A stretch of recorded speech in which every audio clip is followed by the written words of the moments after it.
Good morning, everyone. Thank you for coming out. We really wanted you to be able to see the setup out here so that you would understand what we're doing and share that with the public today so that they know we're here and available. The testing sounds from the racetrack are compliments of the racetrack. I had nothing to do with that, and believe it or not, Dr. Weaver and I did not discuss what we were wearing this morning. So with that, I'll get started. I want to thank you for coming out. As you can see, we're set up to offer testing. We're doing rapid antigen testing and also PCR testing for COVID-19. We're doing COVID-19 vaccinations, and we're also doing influenza vaccines for Hoosiers beginning at noon and running until 8 o'clock today. We are incredibly grateful to the Indianapolis Motor Speedway for once again partnering with us and allowing us to bring these essential services to Hoosiers. Since we opened this site last week, are you guys still hearing me? No. Do you want me to pause for a minute? I'm fine. We don't hear you on the speaker, but I hear you here. Yeah, I hear her in my thing.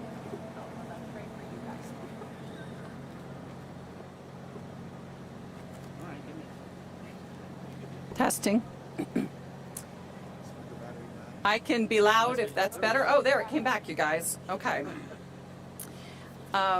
We will continue to offer this service Tuesday through Saturday until October the 30th to help ensure that Hoosiers in central Indiana have access to testing and to vaccines. We're offering the Moderna, we're offering the Johnson & Johnson, and the Pfizer COVID-19 vaccines here. As you know, the Pfizer vaccine has been approved for a booster dose in many populations. You also can receive your flu vaccine here at the same time you receive your COVID-19 vaccine, as more than 120 Hoosiers have done so far. We have Spanish and ASL interpreters here on site. The need for testing and for vaccinations remains strong despite some signs that we are seeing starting to emerge that maybe we are actually starting to come out of this Delta surge. The number of COVID-19 cases in Indiana has dropped for the third straight week. Across the U.S., cases have declined about 12% in the past 2 weeks. Even before we saw cases overall going down in the state of Indiana, since we saw the schools that had mask mandates in place start to offer the no quarantine option. Since that time, we have seen a decrease in the number of close contacts that have been quarantined. We have seen a decrease in cases. We have seen more schools reporting and more in-person instruction across the state of Indiana. At the same time, our 7-day, we don't expect these declines to be linear. We may see cases bounce back up and bounce back down. If you look at other states, that's what they see, kind of a sawtooth pattern. That is the nature of this disease. However, a decline for 3 weeks is certainly a cause for optimism, and that's why we are here with you today. At the same time, our 7-day average positivity rate has also begun to drop and now stands at under 10% for the first time in weeks. Despite these improvements, many of our hospitals continue to be stressed. COVID hospitalizations have declined, but typically trail the declining cases by at least 2 to 3 weeks. However, the total hospital census has increased as hospitals began resuming other non-COVID inpatient care that many Hoosiers have delayed due to the pandemic. Our total hospital census in 2021 has been higher than at any point in 2020 and currently higher than at any point during 2019. This means that beds and staffing are stretched to capacity or beyond capacity in many hospitals. Many of our hospitals are still having to go on diversion for their emergency departments and their ICUs, although we've seen a decline in the total number of diversion hours, especially in our emergency departments. Even when beds are available, staffing those beds has become more and more difficult, secondary to the large number of healthcare professionals who have left their prior jobs either through retirement or a change in location in which they deliver their healthcare services. We have partnered again with the Indiana National Guard to deploy hospital crisis response teams to hospitals that have exhausted all other options to staff their beds. These 10 soldier teams consist of 4 medics and 6 general support staff. The medics' duties include helping with IVs and blood draws at the nurse's direction, administering EKGs, and providing immunizations and COVID-19 testing, and also helping respiratory therapy. The general support staff help clean rooms so that they can be turned over quickly for the next patient. They provide meal delivery, perform other tasks so that the nurses can remain with the patients at their bedside. This week, we have teams deployed at St. Vincent on 86th Street, at Deaconess Hospital in Evansville, at Clark Memorial in Jeffersonville, and we will also be deploying a team to be shared between Methodist South Lake and North Lake in northwestern Indiana.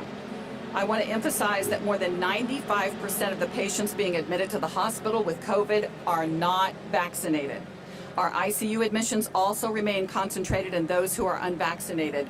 Out of 315 Hoosiers that were in the ICU as of September the 5th, only 9 were fully vaccinated against COVID-19. When we look at our deaths, all but 28 of the 246 Hoosiers who have died during the week of September the 19th. Wow. All right. Who have died during the week of September the 19th, only 28 of those were fully immunized.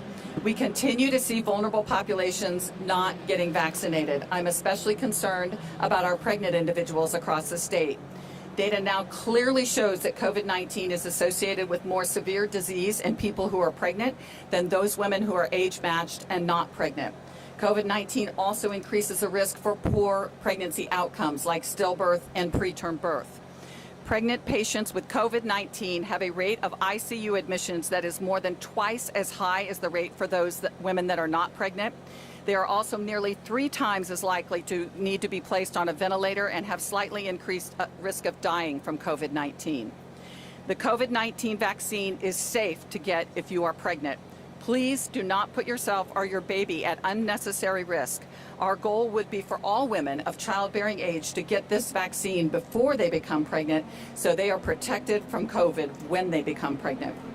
I also want to stress that there is no evidence-based study that shows that the COVID vaccine, or any vaccine for that matter, decreases a man or a woman's fertility. Finally, I want to provide some insight into the changes we've announced regarding our COVID-19 and our vaccine dashboards earlier this week. When we first launched the dashboards early in the pandemic, we designed systems quickly so that they could show Hoosiers the basic information regarding cases, testing, positivity, and deaths. At that time, we used 7 data pipelines to process the data necessary to populate the dashboard. In the many months since then, we have continued to add new features and data to the main COVID-19 dashboard, such as hospitalization numbers, resource usage, advisory maps, demographics, information about variants, and MIS-C cases. We have incorporated the ability to filter that data and to see that by county. Our system now contains more than 30 million testing records. We also have built dashboards focused on long-term care facilities and schools and have added a vaccine-specific dashboard. This has increased the amount of data flowing into our dashboard significantly. Before COVID, one of the main data systems used at the Indiana Department of Health processed around 1 million records per year. Today, that same system is processing 1 million new records each month. In addition, those 7 data pipelines have increased to 45 data pipelines.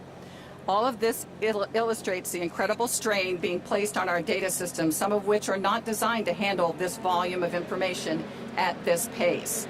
Even robust systems, such as the external system that feeds our CHIRP immunization registry, experienced some outages earlier this week, which impacted our ability to get that data to flow so that it could be used for the dashboard. We're looking at our systems to see where improvements can be made, but the increasing data load means it is no longer realistic to guarantee that noon dashboard update. Many other states don't even update their dashboards more than once or twice a week now. Our team will continue to work to update the dashboards as close to noon as possible and is committed to providing those updates by 5 p.m. at the latest each weekday. Now, Dr. Weaver is going to update you on vaccines. Thank you, Dr. Box. Last week, the CDC and FDA authorized booster doses of the Pfizer vaccine for specific individuals. Those include people age 65 and older, individuals age 50 to 64 with underlying conditions, those ages 18 to 49 with underlying conditions based on their individual risk and benefit, and individuals 18 and older who have a risk of exposure due to occupational or institutional settings. According to new guidance from the CDC, These people include healthcare workers, first responders, staff in congregate care settings, teachers, daycare workers, food and agricultural workers, and individuals who work in manufacturing, correctional settings, public transit, grocery stores, and others. We have ample Pfizer supply available to provide these booster doses to the more than 1.6 million people age 18 and older who have received the Pfizer vaccine series here in Indiana. You do not need an appointment to receive a booster vaccine. Simply go to rshot.in.gov and look for a site that says PVAX and complete our attestation stating that you are eligible for a booster. To date, more than 35,000 Hoosiers aged 18 and older have received a third dose of the Pfizer vaccine, 6 months or more after completing their 2-dose series. This includes individuals who are immunocompromised, who received a third dose to help increase their immune response when that was approved back in August, as well as those who have received a booster dose since those became available last week. The boosters provide an extra level of protection to our most vulnerable Hoosiers, but the best protection is to get your first dose. Unfortunately, many eligible Hoosiers have not done so as of yet. As of today, nearly 56% of eligible Hoosiers are fully vaccinated against COVID-19. This includes more than 70% of those ages 60 and older. However, only 1/3 of our children ages 12 to 15 are fully vaccinated, and we still see less than the 50% vaccinated in the under 40 group. We can do better, and we must do better. Across the state, approximately 10,000 doses of vaccine are being administered every single day, and between 5,000 and 6,000 Hoosiers become fully vaccinated. If we continue at that pace, it could be well over another year before we achieve sufficient levels of immunizations to provide robust protection for the population at large, and none of us want that. Our hope is that more Hoosiers will soon be eligible for both initial vaccines and booster doses. Pfizer has submitted its data for 5 to 11-year-olds to the FDA, and Moderna has submitted its data regarding booster doses. We hope to hear more about both of those in the next several weeks. Protecting our most at-risk Hoosiers has been a constant drumbeat in this pandemic response. We have seen how effective vaccines can be in preventing severe illness and death in our older populations. But we have also seen its effect on children. Unfortunately, we have seen 109 MIS-C, which is an inflammatory condition caused by COVID-19 in children, cases of children hospitalized with MIS-C. We have seen an increase in the number of children being hospitalized with COVID, especially in the younger age groups. With the vaccine for younger children potentially coming very soon, now is the time to start having a conversation with your pediatrician about what is right for your child. We all share the same desire to keep our children safe, healthy, and in school. And please remember to get your flu shot. As Dr. Box mentioned, we are offering flu shots here at IMS, and they are available at many locations across the state. As a reminder, you can get your COVID-19 vaccine, including your COVID-19 vaccine booster, with the flu vaccine at the same time. Last year, we were able to keep flu to an extremely low level, in part because we wore masks and stayed home. We do not want to give flu a foothold this year, so act now to protect yourself and loved ones. Dr. Box and I will take questions. We were picking up on vaccination a few weeks ago when UA was replaced with full approval. There was a lot of optimism, not necessarily expectation, that would bring an increase. We're not seeing that, obviously. Did we expect more than what we've seen? What else would you hear to raise those rates? So we were also very helpful because we did hear from people that they're waiting for that FDA full approval before they got vaccinated. And we have seen a little bit of an increase in vaccines. It's kind of been up and down, but definitely increased over the last several weeks, but not to the extent that we were hoping for. So we just continue to communicate to people. It does have full FDA approval now. We knew that it was safe. We definitely know that it's effective. So now is the time to go get vaccinated.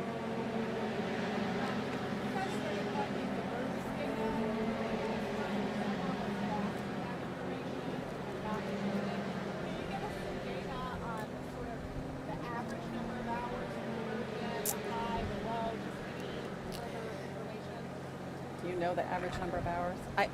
I've got to be honest with you, I don't know the highs and the lows. I know that we have had cases where we have had many hospitals on diversion for longer than a day, both ER for ICUs, and we have other hospitals that are on diversion for an hour or two and then go off quickly. The diversion data is there, really. The hospitals are submitting this data so that our EMS providers across the state can actually look at that real time and know this particular hospital is available to take an emergency room patient or to take an ICU patient. So if they think somebody is that critically ill that they're going to need ICU or immediate care in the ER, they may very well bypass that hospital and go to another. So it's really an important communication tool. And the diversion data, when we take a snapshot of it at any particular time, it is really obsolete within the next 5 to 10 minutes because that's how quickly it changes. Because we've asked the hospitals, if you are not on diversion on this minute, but you are on diversion 5 minutes later, update that immediately. So that really doesn't reflect and not something that we really think that the general public benefits from. And we actually don't want people picking and choosing which hospitals they go to based on diversion data.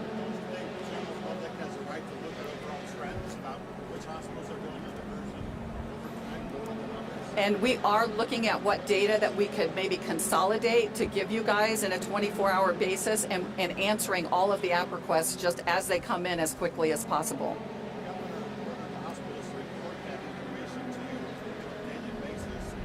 What good does it do the general public for you and EMS and some clerk in the health department to know this and not the general public?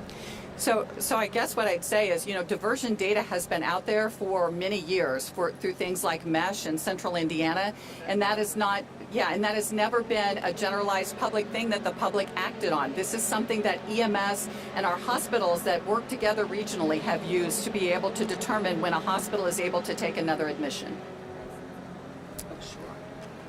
So just to add, as an ER doctor who goes on and off diversion, I will say our hospitals work together to help provide relief to each other so that they can appropriately take care for the patients that are in front of them. But from the aspect of the public, we want them to go to the nearest ER. It does not affect you if you're going to an emergency department and walking in seeking care. That diversion does not affect you. That really is so that we can manage EMS as they move about in our community. We found with EM resources and everybody reporting their information in there that it is an excellent communication tool between the hospitals and EMS, and that's why we've added this other feature. And they've used it and they appreciate having that in the moment information.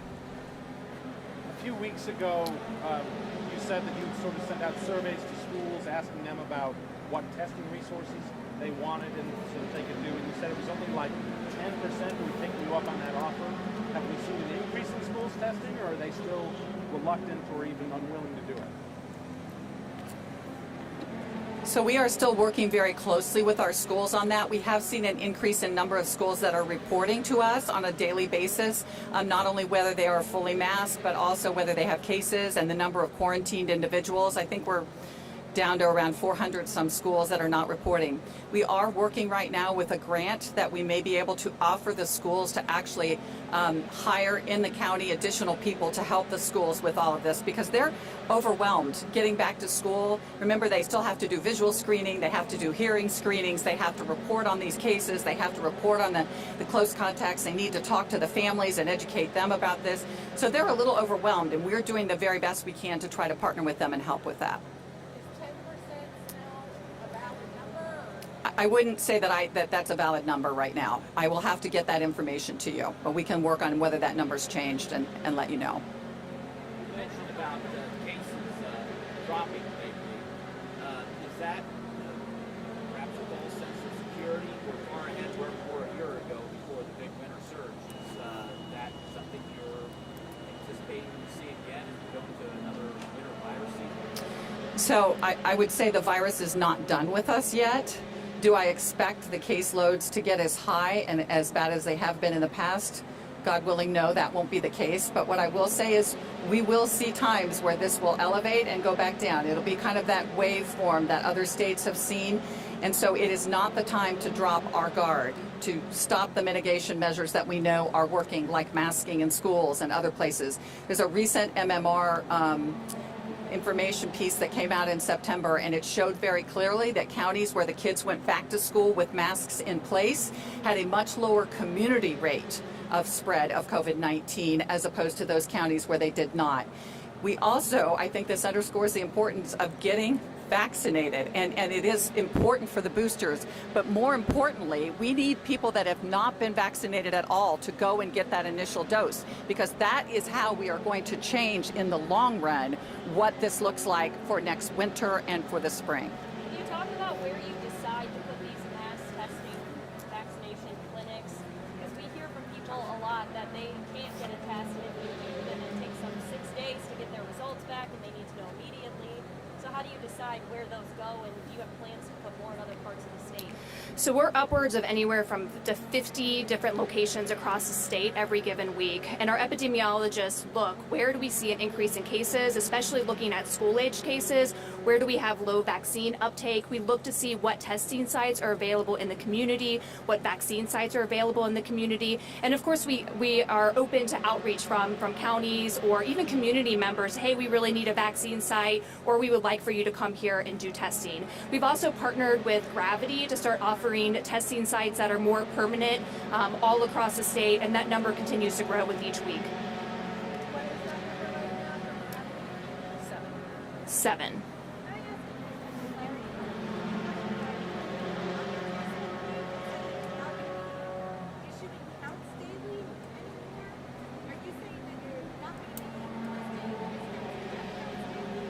No, we will be continuing to post case counts, death counts, the whole update for the dashboard Monday through Friday as we have been.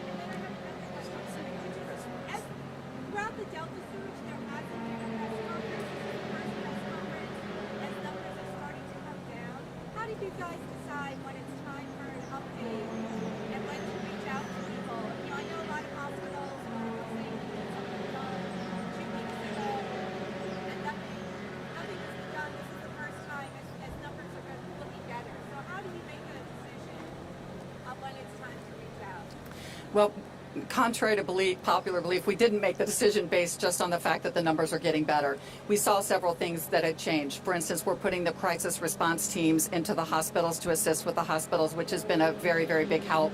For instance, the information about the booster doses came out, and kind of the clarification that these booster doses are under the EUA for Pfizer only, but that we do expect the other vaccines to very soon be doing booster doses also. So it really has to do with what has changed and what we need to discuss at that time. I know you mentioned you expect cases to ebb and flow, but what about hospitalizations, especially with also coming back this fall? Do you anticipate more stress on our hospitals? Yeah, I'm sure that we will. Like I said, our cases now in 2021 are, if you look at the graph, running quite a bit higher than 2020 and 2019. And that will probably continue as we go into flu season. A lot of Hoosiers have put off getting the routine health care that they needed and the routine screening exams. And so now we're seeing surgeries associated with cancers, and we're seeing heart surgeries being done, and orthopedic cases that have been put off. Things that need to be done for Hoosiers to continue to keep them healthy and to keep them having a quality of life that they like. But that will add on to the fact that we will have COVID ongoing and we will have influenza season. To that point, The National Guard being available. So we are going to continue to work with our hospitals just like we have worked with them throughout this entire process. I would say that the Indiana National Guard has been our right arm and the Hospital Association has been our left arm. And there has not been any decisions, major decisions that we don't make together. So that will be a decision that we make with our hospital systems. to the point with flu season, with how politicized vaccines have become in the pandemic, particularly this year, how concerned are you that you're going to see a significant decrease in the number of people who get flu vaccines and therefore really stressing our hospitals more than usual because of that? Yeah, I am. I do have some concerns about that this bleed off with COVID vaccines and the political nature that, has surrounded that will then bleed off into other childhood vaccines and influenza vaccines that people tend to get on a yearly basis. So, I think as we talk about this, one thing we didn't talk about is that we are granting mini grants across the state of Indiana through people like the Purdue Extension that is involved in every county and deals with our rural health people on a regular basis, and and our chronic access hospitals, through people like our Minority Health Coalition, working through the churches and the faith-based organizations to make sure that we are actually reaching people where they are, where they go on Sundays, where they are on the weekends for dinner or for lunch, where they are during the week. They walk into the Purdue extensions. Wherever that is, we are trying to get that education out there and realizing that it may not be 6,000 vaccines at one fell swoop like we had seen originally. It may just be getting that additional 40, 50, 60, or 300 vaccines. How long will the National Guard teams be in place in these hospitals? So they are there for 7 days, and then we are reassess at 7 days for the additional 7 days. We know who can now get a Pfizer booster shot. Who should get a Pfizer booster shot? I'm going to let Dr. Weaver answer that one. So definitely people who are over 65 and older, and also people with medical conditions in that 50 to 64 absolutely should get a Pfizer vaccine booster. Of course, if they got Pfizer as their original series and they're 6 months, at least 6 months after they finish their series. In the cases, the breakthrough case hospitalizations and deaths that we see, those are the groups that we see it in. And are young, healthy people, this vaccine works amazingly. And to talk about, to kind of go back to the flu, maybe flu hesitancy or hesitancy with other vaccines, I hope people see, I mean, it's clear every day when you look on our dashboard how well these vaccines work. 95% of our hospitalizations are in people who are unvaccinated, and the flu vaccine is the same. It really does protect Hoosiers against getting sick and dying. So, for instance, someone like you, a doctor or a nurse, do you feel like you need a third or a booster shot at this point? So the FDA did come out and say that you may, if you consider your own risks and benefits, if you are someone who could potentially getting infected then expose somebody else, should consider getting a booster shot. So it is eligible for people. And I will also say that we are not asking people at our sites to prove their eligibility. We're just asking them to attest that they are eligible. And again, 18 plus, have received the Pfizer vaccine series primarily, and are at least 6 months out. Can you talk for just a minute about what you have set up here? What kind of capacity for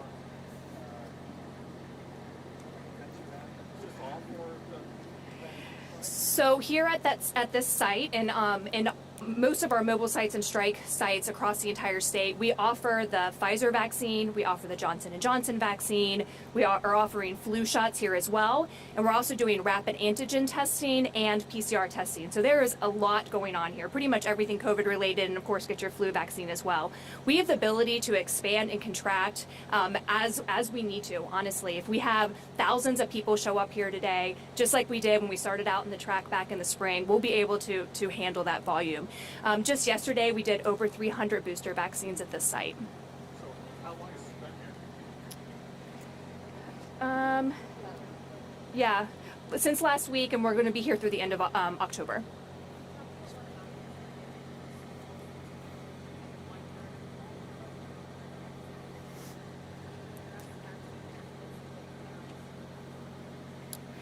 So we weekly communicate with school nurses and give them avenues and how they can communicate to parents in their community, as well as talking to pediatricians and providers about talking to families about getting their children vaccinated. So right now, again, that 12 plus is eligible for the Pfizer vaccine, and then we do expect 5 to 11-year-olds to be eligible to get the Pfizer vaccine by the end of the month. I think it's really important for people to recognize that kids do get sick from COVID. We have had kids hospitalized, and we have had children die from COVID here in Indiana. Do the majority do well? Yes. But it's not just that. It really is that we have seen kids where they get COVID and then potentially infect somebody who is at risk, older, immunocompromised, and that person ends up getting severely ill. So it really is part of protecting your children, but also being a part of protecting your community. Last question. How do you parse out the rapid test versus the PCR? Sorry, Erin. So we, we just allow people to choose whether or not they want the rapid test or the PCR test. I will say that we do let people know that if the test doesn't fit with your symptoms, that you should get retested. So if you're symptomatic, you've been exposed to COVID, your test comes back negative, you should get retested. We know that none of these tests are perfect. I will say, so you get your rapid test results very quickly, of course, within 15 minutes. But our PCR test, the lab test, our turnaround time is really good. 100% under 48 hours, and the majority are actually done. You get your results back in 24.